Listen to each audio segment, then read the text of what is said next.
बिस्मिल्लाहिर्रहमानिर्रहीम। उम्मीद करता हूँ कि आप सब लोग खैरियत से होंगे। 16 जून को 5 बड़े बड़े बिजनेसमैन और उन पर मुश्तमिल एक वफ्द कनाडा के शहर न्यूफाउंडलैंड से एक सबमरीन पर रवाना होते हैं जिसका नाम ओशन गेट होता है।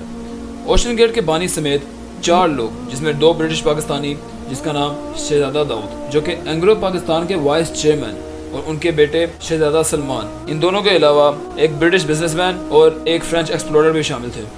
ये सब एक ही सबमरीन पर रवाना होते हैं और जिसकी लेंथ सिर्फ 22 फीट थी, और इस सबमरीन के अंदर 96 घंटों की ऑक्सीजन कैपेसिटी होती है। जैसा कि आप देख सकते हैं कि सबमरीन बाहर से मुकम्मल तौर पर सील्ड थी और इस सबमरीन से बाहर निकलने का कोई भी रास्ता नहीं था, और वह सब लोग मिशन को कंप्लीट करके ही इस आबदोज से बाहर निकल सकते थे, क्योंकि इस आबदोज को बाहर से ही खोला जा सकता था। 17 जून से ही इस सबमरीन के लापता होने के बाद पूरी दुनिया में इस मसले को काफ़ी ज़्यादा हाईलाइट किया जाता है। इंटरनेशनल न्यूज़ कवरेज समेत सोशल मीडिया में भी इस मामले के बारे में काफ़ी ज़्यादा गुफ्तगू चल रही थी।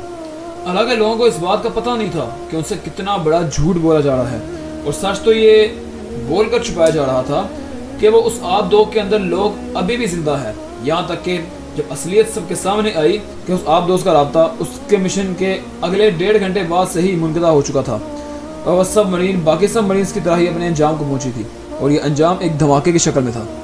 जी, आपने बिल्कुल ठीक सुना।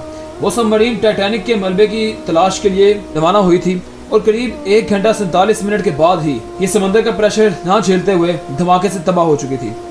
और इस बारे में हम जानते हैं कि समंदर की गहराई में जितना हम जाते रहें उतना ही ज़्यादा प्रेशर इंक्रीज होता रहता है समंदर का।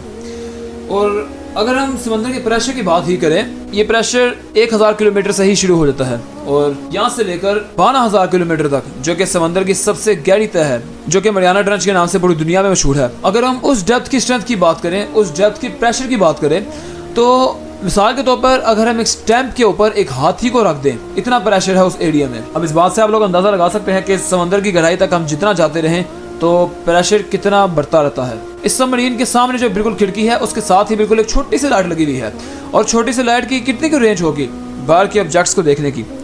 अराउंड 1 मीटर, 2 मीटर या ज़्यादा से ज़्यादा 3 मीटर। उससे ज़्यादा ये सबमरीन आगे तक नहीं देख सकती, उसके लिए इसे आगे का सफ़र तय करना पड़ता था। लेकिन पॉइंट टू बी नोटिस कि आखिर इस बात को हमसे क्यों छुपाया गया? मतलब वे सब जानते हुए भी सबको टोपियां करा रहे थे कि देखिए 48 घंटे की ऑक्सीजन रह गई है, देखिए 36 घंटों की ऑक्सीजन रह गई है, देखिए सिर्फ 2 दिन बाकी है, 24 दिनों की ऑक्सीजन रह गई है सबमरीन के अंदर। अगर वो बंदे ना मिले, अगर उनके सबमरीन को ना ढूंढा गया जल्द से जल्द, तो वो लोग मर जाएंगे अंदर ऑक्सीजन की अदम मौजूदगी की वजह से। तो अव्वल मैं इस बारे में नहीं जानता कि हमें किस बिना पर इस मामले के अंदर उलझाया गया है और हमें किसी ना किसी इवेंट से डाइवर्ट करने की नाकाम कोशिश की गई है। लेकिन बात हम अगर टाइटन नामी इस सबमरीन की बात करें, तो इसका सिर्फ एक मिशन था, जो कि टाइटैनिक के मलबे को तलाश करने और उसको देखने के लिए जाना था, बस। इसके अलावा कोई भी तुक नहीं था, कोई भी मिशन नहीं था इसका। और वो मलबा समंदर के अंदर 4000 मीटर की गहराई में मौजूद था, यानी वो टाइटैनिक जिसके बारे में बहुत ज्यादा मशहूर था कि ऐसी शिप है जो कि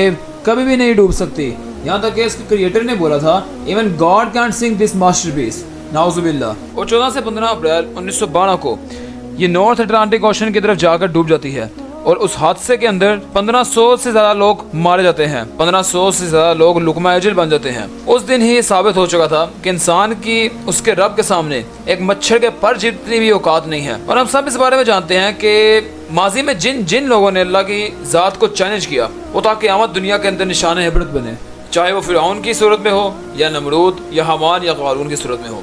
एक जगह तो हमारे लिए अफसोस का मुकाम है कि एक तरफ वो गरीब लोग जो अपनी रोजी रोटी के लिए यूनान के साहिल में डूब कर मर गए, उनके लिए कोई भी फर्द मदद को ना आया, और दूसरी जगह सिर्फ 5 अमीर लोग जो कि $25,000 देकर सिर्फ एक टाइटैनिक के मलबे को देखने के लिए गए थे, उनके मरने के बाद 6 दिनों तक भी उनकी तलाश की जाती है, और हर तरीके का हरबा आजमाया जाता है कि किसी भी तरीके से उनको ढूंढ लिया जाए। और कसूर उन बेचारों को सिर्फ ये था कि वो गरीब थे, इसलिए उनकी मदद को कोई ना आया। उन मरने वालों में तो कोई यूनानी भी नहीं था, फिर भी वहाँ के लोगों ने मुल्क गिर एहतजाज किया, और ग्रीस की अवाम ने अपनी हुकूमत को आड़े हाथों लिया और उनसे पूछा कि जब ये लोग मदद मांग रहे थे तो इनकी मदद क्यों नहीं की गई, क्यों नहीं इनके लिए प्रिकॉशनरी मेजर्स उठाए गए, क्यों नहीं इनके लिए इंतजामात किए गए ताकि इनकी जानों को बचाया जा सकता था। और एक तरफ पाकिस्तान की वो अवाम जिसमें गैरत का जरा भी मादा नहीं पाया जाता, कहीं से भी कोई रिस्पॉन्स देखने को नहीं मिला पाकिस्तान में मुझे। उनके लिए अफसोस की बात है, और अफसोस के साथ कहना पड़ता है कि इनके लिए माल और मलबा ही जानों से ज़्यादा अजीज़ है और कीमती है। یہاں تک کہ 2 مہینے ہونے والے ہیں اس بات کو، اور ان کے دنوں سے نام نہاد جناح ہاؤس کا دکھ رخصت نہیں ہو پا رہا، جس کے لیے انہوں نے مادر ملت فاطمہ جناح کو بے دردی کے ساتھ قتل کیا تھا اور انہیں ذلیل اور رسوا کیا تھا، ان کے ساتھ غدار وطن کا ٹائٹل لگایا گیا تھا۔ تو میری اللہ تعالیٰ سبحانہ و تعالیٰ سے یہی دعا ہے کہ ہمارے حکمرانوں کو غیرت، عقل اور ہدایت دے تاکہ ہمارے ملک کا مستقبل بہتر ہو سکے، آمین۔